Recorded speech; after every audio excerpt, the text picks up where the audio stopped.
Hello बच्चों, welcome to online class. आज हम अपनी क्लास में पाठ 8 त्रय वर्ण ध्वज अभ्यास कार्य समझेंगे। ठीक है, ये आपको अभ्यास कार्य बताया गया है। पहला प्रश्न आपको दे रखा है अभ्यास कार्य में, शुद्ध कथनानां समक्ष आम्र अशुद्ध कथनानां समक्ष न इति लिखता, यानी सही वाक्य पे आम्र लिखना है और अशुद्ध वाक्य यानी गलत वाक्य पे आपको न लिखना है। पहला दे रखा है आपको क नंबर का, अस्माकं राष्ट्रीय ध्वजे त्रय वर्ण सन्ति, हमारे राष्ट्रीय झंडे में 3 रंग है, यह सही है तो आम्र। ख में है ध्वजे हरित वर्ण शांते प्रतीक अस्ति, हरा रंग शांति का प्रतीक है, यह गलत है इसलिए न। ग में है ध्वजे केसर वर्ण शक्तयाः सूचकः अस्ति, केसरिया रंग शक्ति का सूचक है झंडे में, तो यह जो है सही है इसलिए लिखा गया है आम्र। घ में है चक्रम त्रिशत अरा सन्ति, चक्र में 30 रेखाएं होती है, यह गलत है इसलिए लिखा गया है न। ड में है चक्रम प्रगतेः द्योतकम, चक्र में जो है हमारा प्रगति का प्रतीक है, तो यह सही कथन है इसलिए लिखा जाएगा इस पर आम्र। ठीक है, अगला प्रश्न आपको दे रखा है, अधोलिखितेषु पदेषु प्रयुक्तं विभक्तिं वचनं च लिखत, यानी आपको जो पद दिए गए हैं उसकी विभक्ति और वचन बताना है।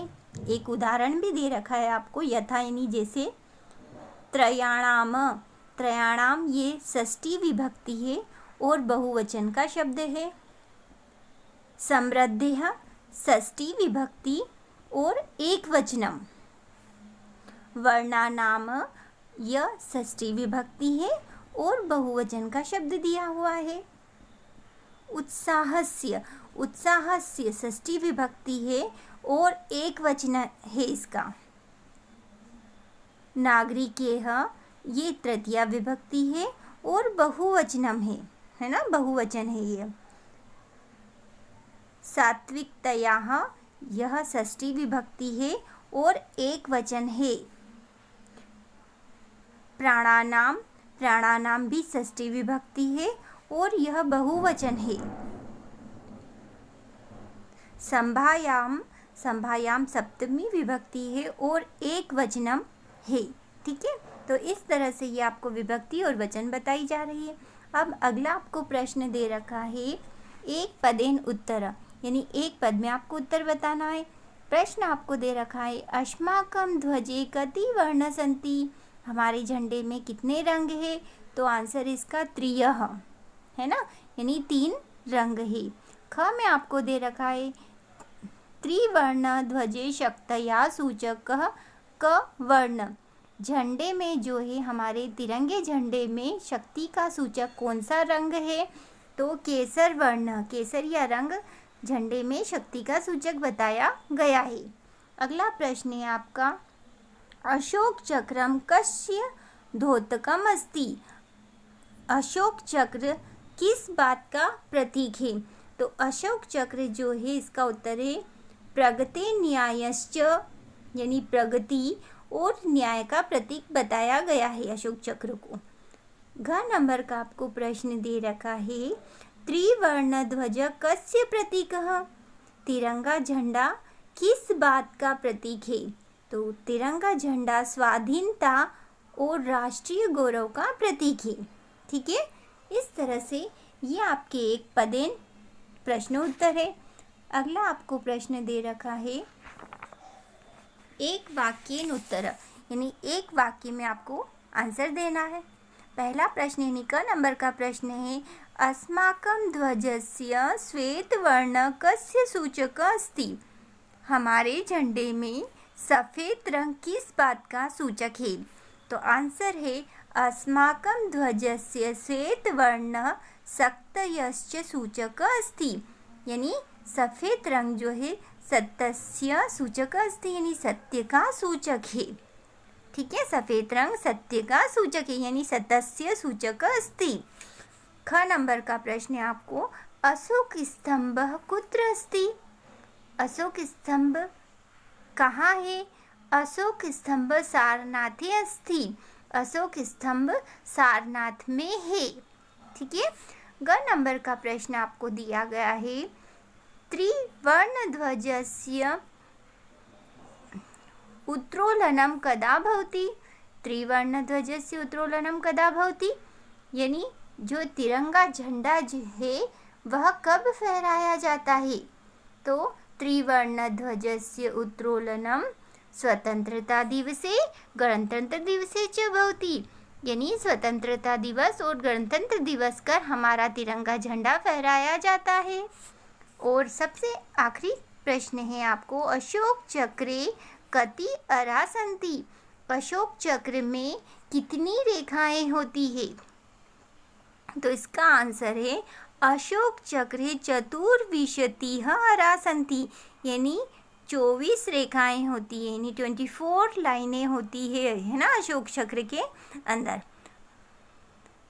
अगला आपको प्रश्न दे रखा है, अधोलिखित वाक्येषु रेखांकित पदानि आधुत्य प्रश्न निर्माण कुरुत। यानी जहाँ पर लाइन खींची हुई अंडरलाइन कर रखी है वहाँ पर आपको प्रश्न निर्माण वाला शब्द लिखना है। ठीक है। ये आपको उत्तर दिए गए हैं और उत्तर के आधार पर प्रश्नों को बनाना है।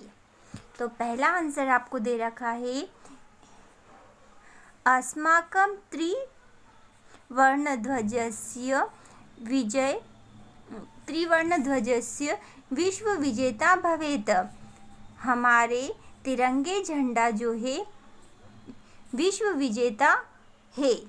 तो कौन विश्व विजेता है? तो प्रश्न बनेगा, यहाँ पर लिखाएगा कह।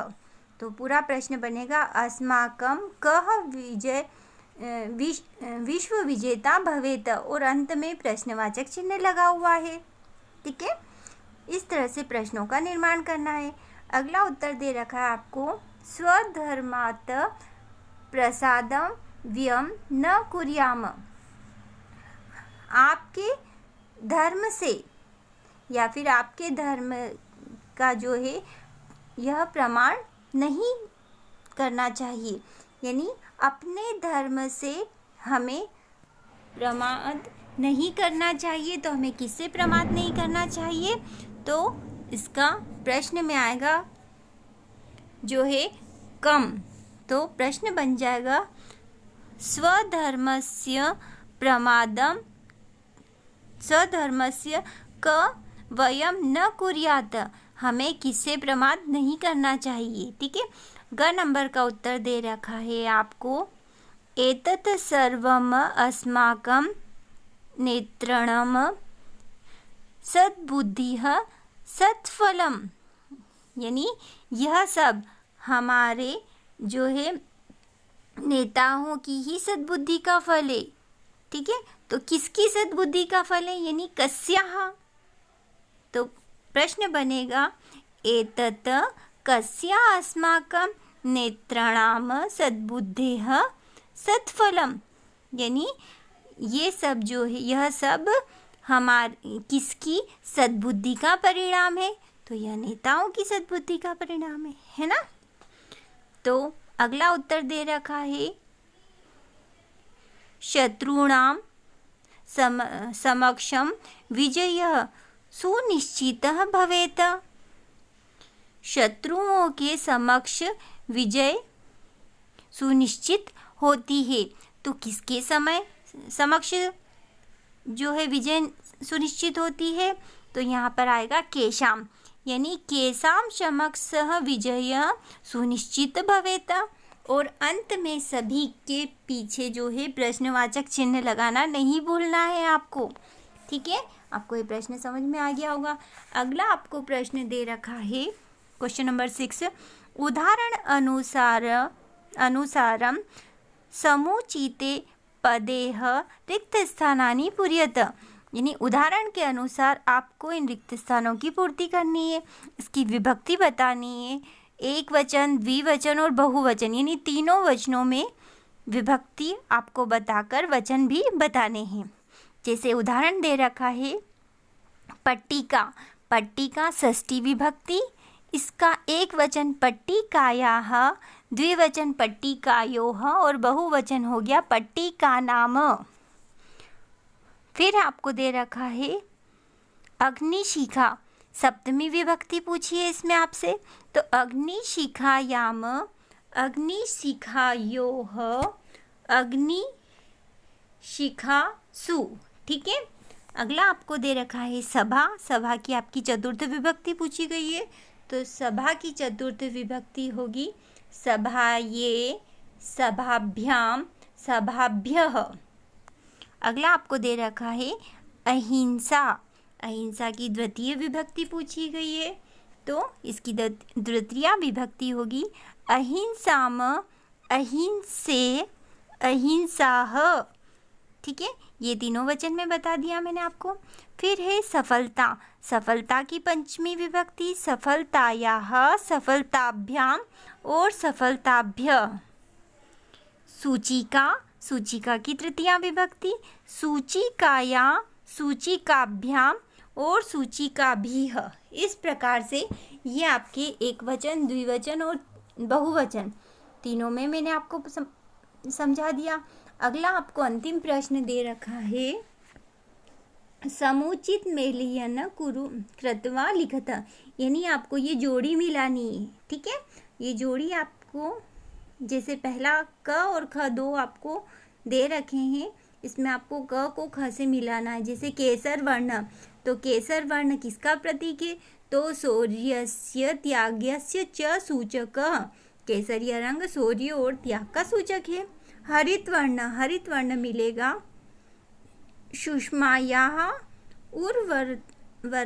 उर्वरतायाः च सूचकः, यानी जो है हरा रंग समृद्धि और उर्वरता का सूचक है।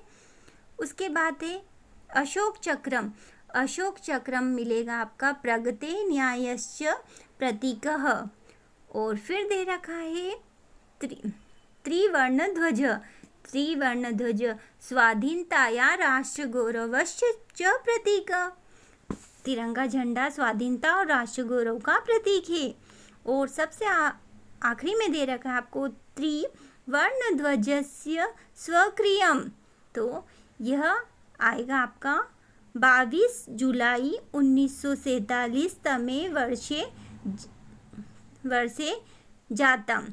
ठीक है, यानी 24 जुलाई 1947 को जो है हमारा राष्ट्रीय ध्वज स्वीकार किया गया था।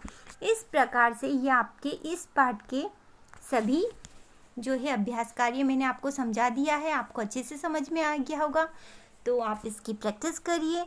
Okay, have a nice day.